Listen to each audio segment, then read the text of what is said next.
Hello everybody and happy Mail Art Monday. In today's video I am going to be kind of continuing what I actually did in the video that I released yesterday. It was supposed to have been a Saturday video. Things got weird and I released it yesterday actually, so if you're interested, I'll leave a card so that you could find that easily if you want to see what I am talking about. But I am basically just continuing something that I started yesterday, which is the Cafe Analog Spring Challenge. We challenged ourselves and everybody in the community to make spring postage stamps. Mine are right there, you can see that right there. And I am going to basically use some of these pretty postage stamps to make some mail art.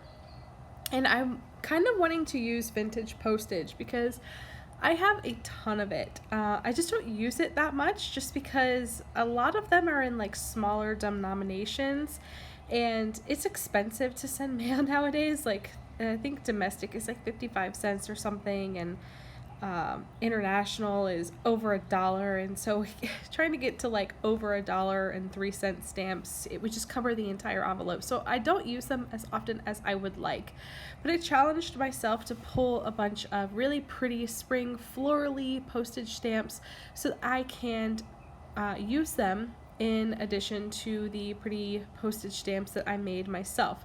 So for clarification, the postage stamps that I made personally cannot be used alone on their own, but I can use them in a decorative way, and as long as I include enough actual postage to send what I am trying to send in the mail.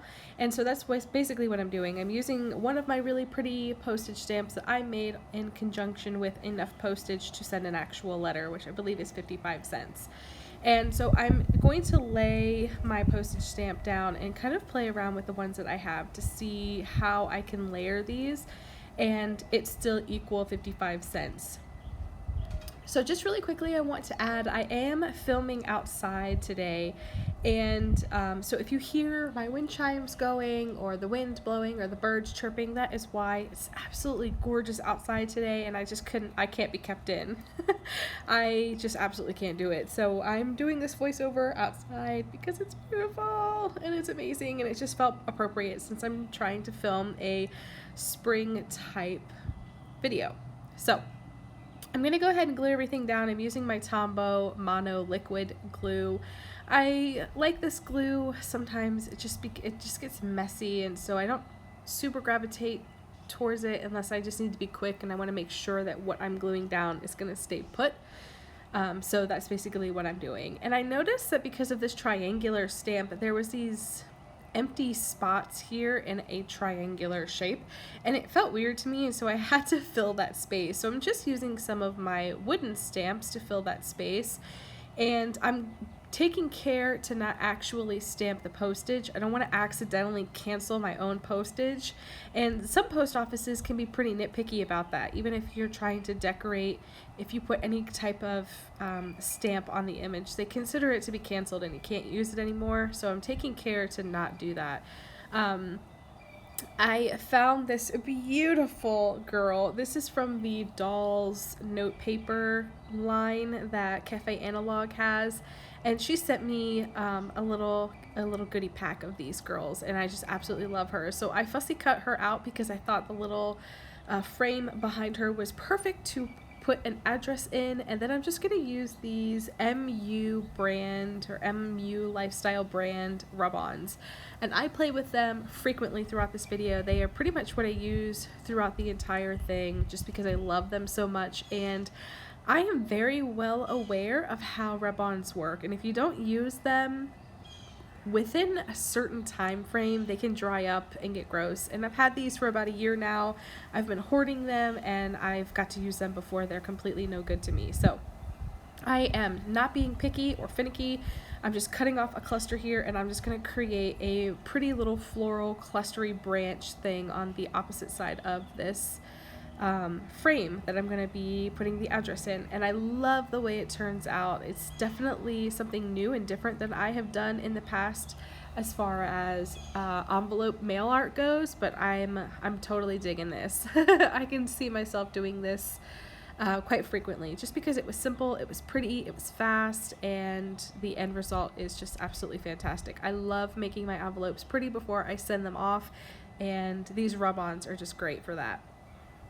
So again, I want to add, if you're interested in participating in the spring challenge to create your own spring postage stamps, I will leave everything you need down below, all the links of other creators on the Cafe Analog team, the web shop site. So if you're see anything that you really like and you want to go check out the website, it'll be easily attainable there.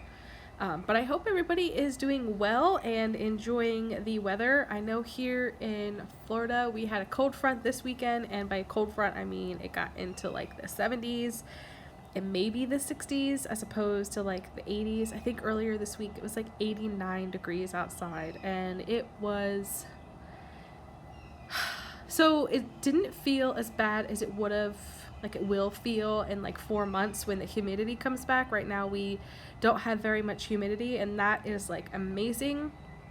But to be 89 degrees in February just felt like, it felt so wrong. Like the universe was trying to punish us for something. But I guess that's what you get when you live in Florida. But it's been really nice this weekend. I'm sitting outside and I'm just absolutely loving it. And it's supposed to warm up again. And then we're going to have another cold front move through next weekend where I think it's going to be in the 60s. So I'm excited that these cold fronts are happening on the weekend because I can actually enjoy them with my family, and that's just absolutely amazing. But yeah, how is the weather where you guys are? Is it absolutely freezing still where you are? I don't miss the cold weather, but I miss seasons. You know, I do miss that. Oh, of course the wind is going to blow. Yeah, I do miss seasons. I just hate being cold, but I also hate being hot. I think that's every human on the planet. But yeah, I'm hoping we are planning a trip in a few weeks actually to go up north for a couple of days, and I cannot even tell you how excited I am. I hope that it's not like 80 degrees, like they get a warm front. We basically just bring the heat with us. I really hope it stays cooler because my son is coming with us, our oldest, and he has never seen snow or really felt seriously cold weather, and so I really hope that he gets to experience that because he'll be 8 soon, and to be 8 years old and not having had experienced snow or seriously cold weather, it makes me super sad. So anyway, moving on, I decided that I wanted to, after I made my I decorated those 2 sheets of paper for my actual letter, I decided that I wanted to decorate this as well with the one of the postage stamps that I used. It's actually my favorite one. But I thought this would be pretty to add along in with the Happy Mail. I might make it an envelope to put goodies in. I might just leave it as is for the recipient to use how they see fit. I haven't quite decided yet, but I thought I would just try to make it pretty anyway. And I really love this stamp. It actually came as a set with a like henna designed hand, and I love that hand, but I've misplaced it because I was using it. But I have this one, and so I love it. It's basically like 2 little labels built into one stamp. I absolutely love this thing. And I believe it's still in stock on the Cafe Analog website. So if you're interested, I believe it is in stock. So yeah, I'm just going to decorate this and make this look really pretty. I've been really enjoying stamping because I love Mee's Soramine ink beans. I've mentioned them before. I absolutely love the colors, and it makes stamping fun again for me. I don't have a whole lot of ink colors. I really just have like earth tones and black and stuff, and having pretty colors to play around with is really fun. So I'm going to lay down some of these rub-ons again, and as you can see, I'm just using my fingernail to throw them down just because I can't be bothered to even pick up my scissors. And then I'm going to use my dip pen with this really pretty purple ink. You know, for the life of me now, I can't remember anything about it. I think it's an Urbine ink. I'll try to find it and link it down below. But I'm just going to write Happy Spring on this with my dip pen. I am not a calligraphist or calligrapher. Calligraphist, oh my god. I'm not a calligrapher, so I don't even try to play, but I just thought it would be fun to pull in that really pretty ink color and just sort of play with that dip pen. I've been neglecting those a lot lately. And that's pretty much it. I've completely decorated my envelope, some letter writing papers, and an extra little something if I want to turn it into an envelope or just throw it in an extra pretty something to put in the envelope with the letter. And now I'm ready to go. I love doing these because once they're done, I'm ready to write a letter. I just throw it in the mailbox and just be done. I love this. So I hope you have enjoyed this Mail Art Monday video. Thank you so much for watching and hanging out with me today. It really means a lot that you are tuning into my channel. I hope you have enjoyed the content and continue to enjoy it. If you have any questions, as always, please feel free to leave them down below. If you're not subscribed, I would encourage you to do so because it would just be fun to have you here. And I'll catch you guys later. Thank you so much for hanging out with me. Bye!